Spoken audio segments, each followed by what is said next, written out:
नमस्ते दोस्तों, यह है पीएच नेटवर्क। मैं हूं प्रदीप हंडूर। आशा करता हूं कि आप सब ठीक होंगे, सुखी होंगे। ईश्वर से यही प्रार्थना है कि आप प्रसन्न रहें।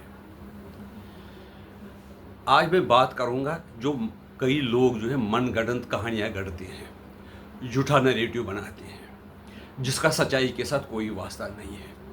इसी तरह का जो झूठा मनगढ़ंत कहानियां जो गढ़ रहे हैं वो है राहुल गांधी। वो किसके कहने पर ये मनगढ़ंत कहानियां बनाते हैं, क्रिएट करते हैं, ये पता नहीं है। लेकिन मैं आपको उनके नैरेटिव का, झूठे नैरेटिव के कुछ उदाहरण दूंगा और उसका क्या हशर हुआ वो भी आपको बताऊंगा। पहले उन्होंने और बाकी अपोजिशन पार्टी ने ये कहा कि मोदी ने कहा था कि 15 लाख रुपए हम हर एक परिवार को देंगे, हर एक व्यक्ति को देंगे। उसमें एक दिन इसने जो लालू यादव ने कहा तो कहता है कि हमें भी 15 लाख रुपया, हम 10 आदमी हैं तो हमें उस हिसाब से 1.5 करोड़ रुपया मिलना चाहिए। तो वो हर एक मीटिंग में ये कह रहे थे कि 15 लाख देंगे, 15 लाख देंगे। मोदी ने कहा 15 लाख देंगे। अगर मोदी उसका जवाब दे देते तो ये बहस हो जाती है। आपने कहा, वो कहते नहीं कहा। तो मोदी ने 15 लाख वाले इशू को छुआ भी नहीं। कई लोगों ने जो समझदार थे उन्होंने उसका जवाब दिया, लेकिन मोदी जी ने उसका कोई जवाब नहीं दिया। मोदी जी ने जब कहा था कि हमारे पास दुनिया में इतने हमारे पैसे हुए हैं, अगर हम वो वापस लाएंगे तो एक एक आदमी को 15 लाख मिल सकते हैं। तो उन्होंने उसके लिए प्रयास भी किया, कई उग्रवादी लाए। महल चौकसी के बारे में इंग्लैंड के जो हाईएस्ट कोर्ट है उन्होंने फैसला दिया कि उसको भारत को सुपुर्द किया करना चाहिए, उसको hand over, he should be handed over to Bharat. लेकिन उनका इंटरेस्ट था, उन्होंने हाईएस्ट लेवल पर गवर्नमेंट ने नहीं किया। क्योंकि इंग्लैंड में ऐसे लोग रहते हैं जो बाकी देशों से पैसा निकाल के लाते हैं और वहाँ पर एक प्रॉपर्टी खरीदते हैं लंदन वगैरह और एरियाज़ में, और वहाँ बसते हैं। तो उन्होंने वो नहीं किया। इसी तरह से कई ऐसे देश हैं जो कहते हैं कि आप अगर यहाँ पर इन्वेस्टमेंट करोगे तो हम आपको यहाँ का नागरिक बनाएंगे। इस तरह से वो फिर भी कोशिश कर रहे हैं सारा पैसा लाने के लिए। कितना वो सफल रहेंगे, कितना सफल नहीं रहेंगे, ये तो दिख रहा है कि दुनिया की ताकतें कैसे उसके साथ बिहेव करेगी। लेकिन दुनिया की ताकतें ये नहीं चाहते कि वहाँ से जो हिंदुस्तान का पैसा है सारा वापस आए। अमेरिका के पास भी पता नहीं कितना पैसा होगा, वेस्ट के दूसरी कंट्रीज़ में पता नहीं कितना पैसा होगा। मोदी जी ने कहा था अगर सारा पैसा आएगा तो पैसा लोगों को मिलेगा। तो वो नैरेटिव जब उसकी ओर ध्यान नहीं दिया गया, वो नैरेटिव फेल हो गया।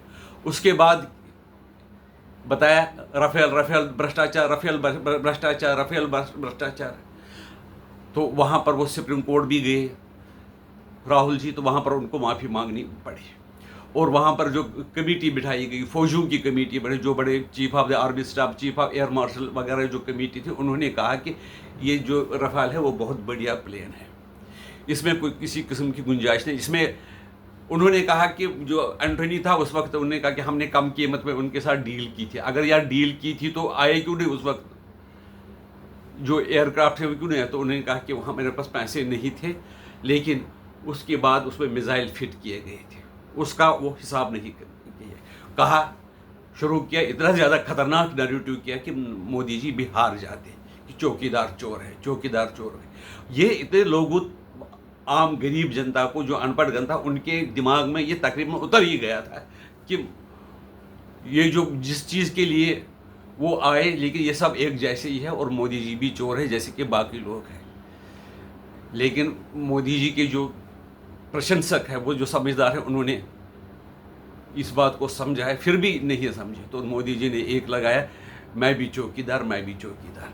और ये करके ये उस नैरेटिव को भी वो कामयाब कर फेल हो गया और कामयाब नहीं कर पाए।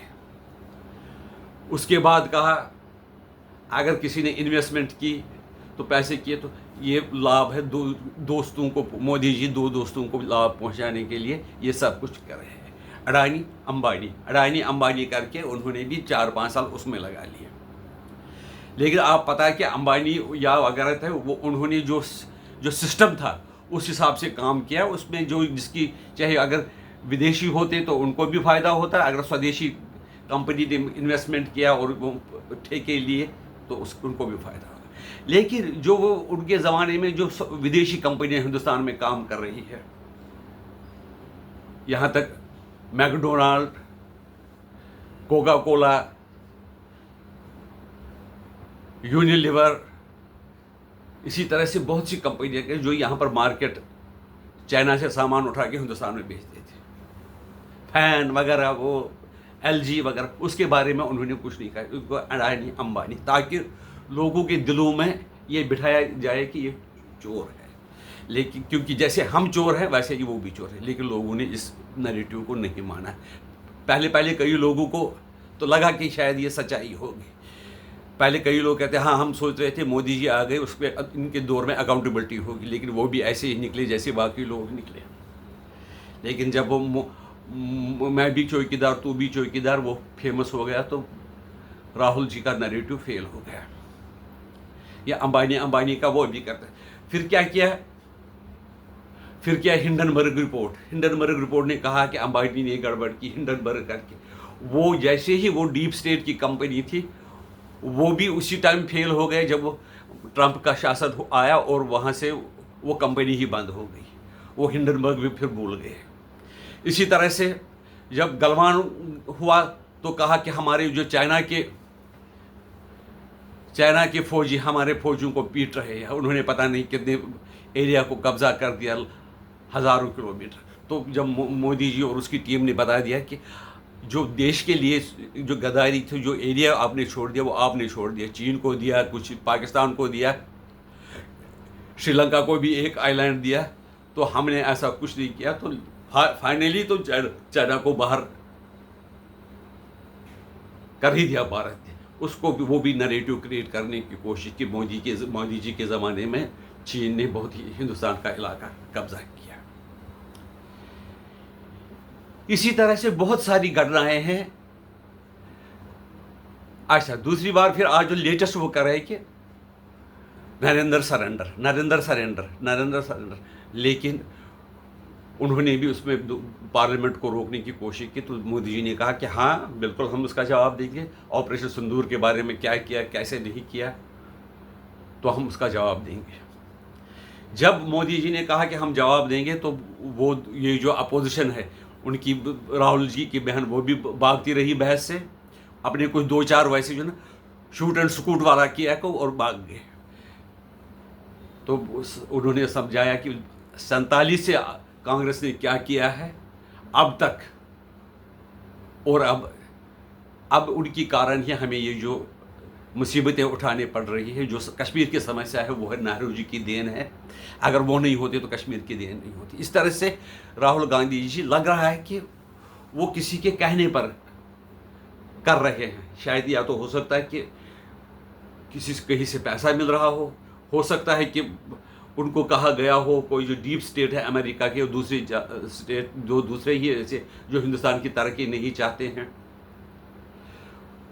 वो उसे कहलवा रहे हैं और कहेंगे तो अगर तुम ऐसा करोगे तो तुम शासन में आओगे, वैसे तो मोदी को हराना मुश्किल है। इस तरह से एक और किया कि लग रहा था कि जो जगदीप धनखड़ है उसको भी चाल में फंसाने की कोशिश की, लेकिन मोदी जी समझदार निकले। वो बिल्कुल 20-22 साल से राजनीति में है, तो उन्होंने वो चाल समझी और जगदीप धनखड़ जी को कहा कि आप इस्तीफा दीजिए, और उनको इस्तीफा दिलवा दिया।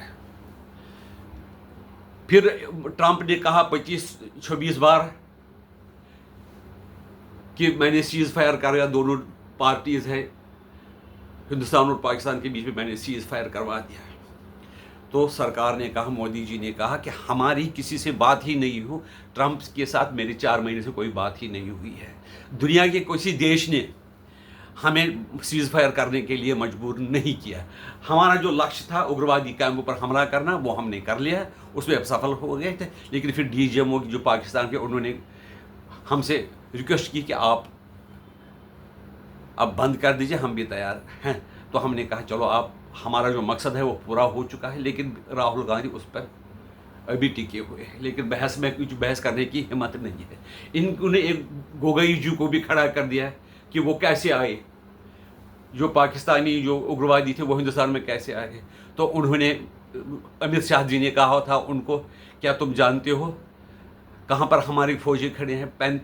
-46 डिग्री सेंटीग्रेड पर हमारी फौजें खड़ी हुई हैं। तुम तो कई बार पाकिस्तान गए हो, क्या सरहद पार करके गए हो? एक बार जाओ तो पता चल जाएगा कि हमारे फौजी कहाँ पर है। कहाँ पर ऐसे नदी नाले हैं जहाँ पर मुश्किल है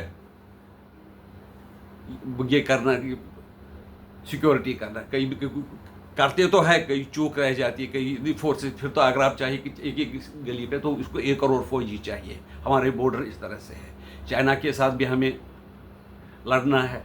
और ये दूसरी बात, ये जो रावत साहब थे, एक्स-CDS, जो स्वर्गवास का हो गया एक्सीडेंट में, उन्होंने कहा था हमें डाई फ्रंट से लड़ना पड़ेगा, एक चाइना से, एक पाकिस्तान से, और एक जो अंदरूनी है, जिनको देश से कोई प्रेम नहीं, वो सिर्फ चाहते हैं कि हम शासन में आए जैसे तैसे।